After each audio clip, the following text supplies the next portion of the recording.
Hi everyone, Jessica here from Paper Ink Stamp and welcome back to my channel. So back last year I showed you these Apple Blossom A Year in Flowers stamp and dies. So there was 12 of these, so you had a flower for each month of the year. And I talked about doing a mini giveaway each month, so creating a card using the flower for that month and then just having like a little mini giveaway. I wanted to start this in January, obviously I haven't, so I am starting it in March.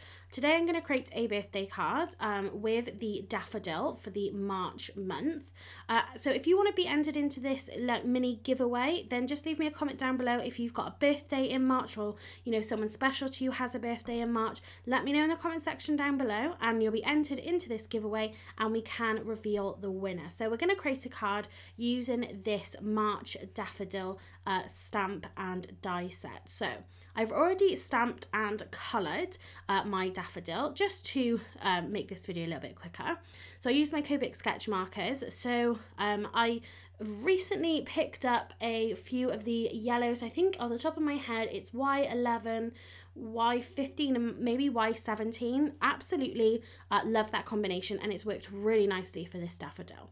So I'm going to show you the coordinating dies and cutting this out. Super easy for them to line up. You also have the head again as a separate stamp. So I'm going to do a little bit of layering, a little bit of decoupage here, which I'm going to show you first of all before we start bringing the rest of our card together.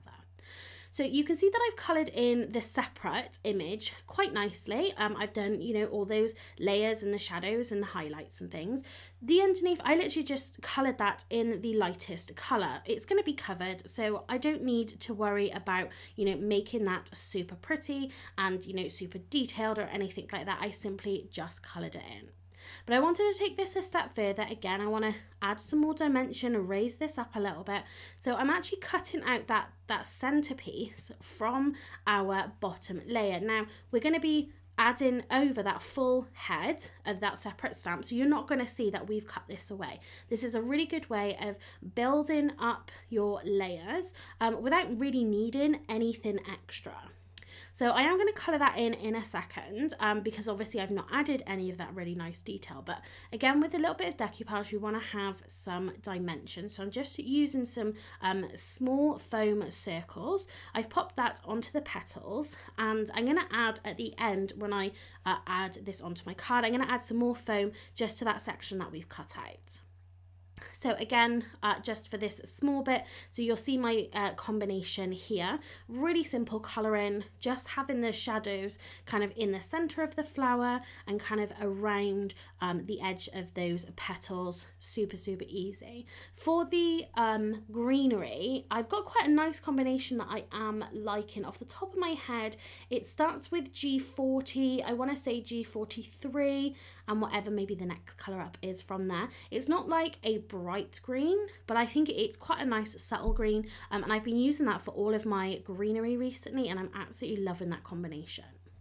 So I'm going to add some foam onto the back of this centerpiece, and this one here really just does not want to stick down, but I do manage to get it stuck down, and I'm going to add this on. Just to let you know as well, the cardstock that I've used for this is the Neenah white cardstock, and this is fantastic for die cutting, stamping on, and then using your alcohol markers is absolutely perfect. So that is my daffodil ready and done to put onto the card. So now I want to create a background, and I showed you some stencils that I bought in a recent haul video. I think that was a couple of weeks ago now, and I really just want to start making the most of it. So I've taken this striped background, so I think this is going to create a really subtle, beautiful background just with a really simple stencil like this. So I'm lining up my paper and I'm lining up that stencil with the marks on my grid mat, just to try and get this as straight as possible. So I'm going to use two colours of Distress ink. I have Evergreen Bough and I have Scattered Straw. So I wanted to go with something a little bit different, obviously with the yellow and the green of the daffodils, but to be honest, I just decided to stay with that kind of colour palette and I absolutely love how this background turns out. To hold my stencil down, I'm using some Pinflair stencil glue. To be honest, I'm not a huge fan of this. I don't reach for it all that often. I think I might take a look at either the Crafter's Companion spray adhesive or something like the Wendy Vecchi magnetic mat. I know Tonic Studios do one actually as well, like a magnetized surface with some magnets on it, just because I find that I always get the stencil adhesive on like the front of it, and you have to leave it to, I know you have to leave some other things to dry like the spray adhesive, but I just end up kind of getting it everywhere, and I never kind of enjoy it too much. So if anyone's got any recommendations, let me know in the comment section down below. So for my card, I am creating a slimline card here, but of course this stencil is 6x6.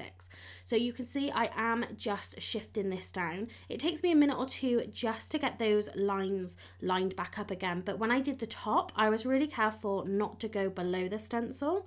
And the same again for here, I try not to go too far into what I've already ink blended, because just in case they're very slightly off, I don't want to kind of draw attention to that. So this is a really great way. If you only have sort of 6x6, that doesn't mean that you can't create bigger stenciled panels or backgrounds. You know, if you're creating a bigger card, you can absolutely do it. Just shift it and line it back up again.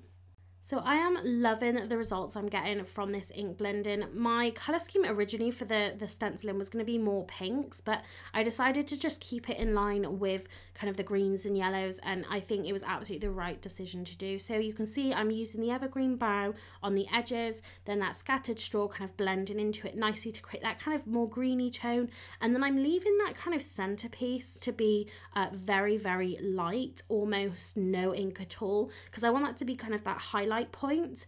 You'll see when we put our daffodil on it, it's really going to help that daffodil stand out lovely. So this panel is bigger than what I need, so be mindful that, you know, you might end up kind of trimming some of that edge colour off a little bit. I certainly do, but I'm still happy with what I've got. So next up, I'm going to trim down some of my mats and layers. So I decided to go with a Miri card. This is by Craft Perfect. This is the Spring Silver, I think it's called, and it's absolutely beautiful. You know that I've got some of their Miri card now, and I'm absolutely loving it. So I trim that down. So my actual card is a DL size rather than a slimline card, so it is slightly bigger. But I really didn't want to kind of cut too much of that lovely evergreen bough colour off. So I tried to make my mats and layers a little bit smaller, just so this stenciled panel could be as big as possible. But again, you can still see it there. It is more greeny than kind of that true evergreen bough that we had on the edges. But again, you could just cut this to size, so you could absolutely, you know, get all of that colour in. But you can see that kind of highlight section in the middle really helps that daffodil stand out. So this is now the part that I'm absolutely dying to show you, because this is going to be the first real time that I show you using my 2 stamp sets on a card project. So if you haven't seen my previous video showing you my stamp sets, please go and check that out. So here we have the Ultimate Big Words stamp set, and then this smaller sort of greetings and things. This is the Ultimate Sentiment Builder. You're going to be able to create so many different sentiments for lots of different occasions with these 2 stamp sets. They work perfectly together. They work perfectly on their own as well. And they are going to be on sale at the end of February. So if you haven't subscribed to my channel already, hit that subscribe button, because I have got some videos coming over the next couple of weeks before these go on sale with more information. So this is the first time that I'm creating a card with them, and yeah, I'm really excited to show you just how easy they are to use and how well they stamp and work together. So the sentiment I'm going to be using is wishing you a happy birthday. So I've got a piece of fern green cardstock here, and if you just seen that a second ago, I've been moving all of my scraps into just little pockets and kind of labeling them, only because me reaching into my packaging that the paper comes in, it was starting to rip and things, so I decided to take out these smaller bits just to make sure that I am using all my scraps. So with our Ultimate Sentiment Builder stamps, these are much smaller. You'll be able to, again, just build sentiments, connect your sentiments together. So for these, I have stamped wishing you a and then happy onto this green cardstock. I'm gonna heat set this with some white embossing powder. And this is just gonna look absolutely fantastic. So the font is all in capitals, the font is block. This is perfect for strips. I really love having strips and then kind of a more script, a really beautiful beautiful font. I really love that style on a card. But these are super easy to cut out because again, they're block, the letters are all the same size, and I've designed it that way so it's super easy for you to cut out. So you're going to see here, I'm going to cut these into some strips, and I really just love how this looks on a card. I love it with the black and then the white heat embossing, but actually doing this onto coloured card as well. I absolutely love how this card finished up. Even just placing that strip there onto the card, I can just tell this is just going to be so perfect. And yeah, I absolutely love using these stamps. Like I've said in my previous video, the quality of them is fantastic. They stamp really well. Even for such a thin letter, they stamp really well as well. But yeah, I'm absolutely blown away with these two stamp sets, and I really hope you guys are as well. So next I am going to stamp the birthday, and this is from the Ultimate Big Word. So we've got this lovely thick font, beautiful script font here, and it works so nicely with that thin kind of block words from the Sentiment Builder set. So what I'm stamping here, I don't actually end up using on my card in the end, only because I didn't blend it quite as well as I wanted it to, and I thought in the end it just looked a little too like it matched in with the background. But you can do some really great gradient stamping with this. You can see I've stamped the top with that scattered straw and the bottom with that evergreen bough. Because this stamp is thick enough, you can really do that gradient, and it is going to look really beautiful. Like I said, I just didn't particularly stamp it too well. I didn't kind of blend that middle section good enough, but then I decided then to stamp it. I wanted something a little bit darker as well to go with that fern green cardstock, so I decided to stamp it in the Distress Oxide, and this is the Rustic Wilderness, and it's stamped beautifully. I do find that the Distress Oxide does stamp a lot better than the Distress ink.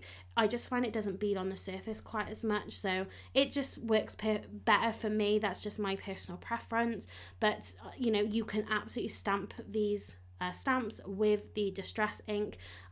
They work just as well. Like I said, I just kind of like the finish really of the Distress Oxide. You can see that I'm just fussy cutting around this word. So what I would like to do next, if this launch goes quite well, what I would like to do is have a coordinating die, an outline die to cut out the big words. So I don't need to fussy cut like I have around this. I don't particularly enjoy fussy cutting that much. I'm not amazing at it. So yeah, I would personally rather have a die that will just cut it out for me, and it will just give you a much kind of neater finish. So that is my stamps and the sentiment. So I really hope you love how this is looking, and you can see the value in these two stamp sets. Again, look out for the video I've already done as like a first look, but also videos to come. So now we've got all of our elements, I am going to put the card together. So for my Miri card, I'm just going to pop some of this foam tape on the back of it, and I've added then the actual blended background just with that Nuvo glue, just to add a little bit of dimension on the card. Of course, I could add more dimension on the flower, but I wanted to add a dimension to the sentiments. So you can see I've added those two foam dots just in that section which we cut out the middle part of the flower from, just so that doesn't sink. And again, I'm just going to add some of that liquid glue. I'm going to pop this in the middle, and again just over that centerpiece where you've got that lighter blend in, it just helps that stick out, and yeah, hopefully you can see that really lovely dimension. So then I'm going to add some foam onto the back of my sentiment. So I do end up moving these around once or twice on the card, which you will see. I really love the foam pads for this, as long as you don't press too hard. 9 times out of 10 you probably can bring it back up again, but that's what's good about liquid glue, to be honest with you, because you do get that little bit of wiggle time. The only reason I moved it is because I had the 2 sentiment strips which is going to go above it, and I kind of felt like the birthday was maybe just a little bit high. But I'm also going to add these foam circles to the back of my strips as well. So, you can see just how beautifully this all comes together. In that previous video, that first look at the stamps, you can stamp these on the same piece, so right next to each other, and then, you can cut that out as one piece. I showed you an example of a card I made doing that, but I actually really love this look as well, where you've got the different strips, you've got everything is kind of separate, so you can kind of angle it around the card card just how you want. And you can build up the sentiment to be as big as you want to. We could have left this as happy birthday, but you know, we've got that wishing you a as well. So it's just making a little bit more from your sentiment. So this is where I'm just sort of wiggling it around a little bit. And yeah, I just absolutely love how this has come together. It's a really beautiful, bright card. Just a really lovely colour palette. I'm going to finish it off with some Nuvo drops. So I've got the Dandelion Yellow, and then I do a little bit of clear as well, just to add some extra embellishment. But yeah, absolutely love this card. So if you want to be in for this mini giveaway, leave me a comment in the comment section down below. Let me know who you want to give the card to, whether it's for yourself, if it's your birthday, or whether you have got someone lovely that you want to give it to. But yeah, just leave me a comment down below. If you did like this video and you like this card, please give this video a thumbs up. Don't forget to hit that subscribe button so you don't miss out on any of my future videos. So that's going to be it for today. Thanks very much for watching, and happy crafting.